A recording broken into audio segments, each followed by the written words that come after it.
Hello friends, welcome to Creative Medicine. In this lecture, we will learn about Hello friends, what are the lists of drugs causing diarrhea? So if you see the list of drugs causing diarrhea, these include 1. Broad spectrum antibiotics will cause diarrhea. Broad spectrum antibiotics. Then drugs like clindamycin.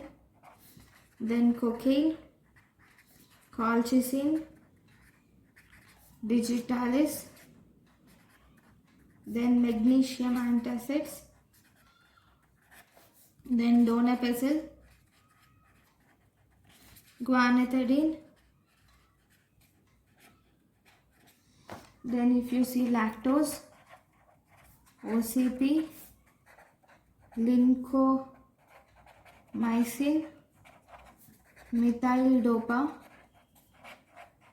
Then we have misoprostol.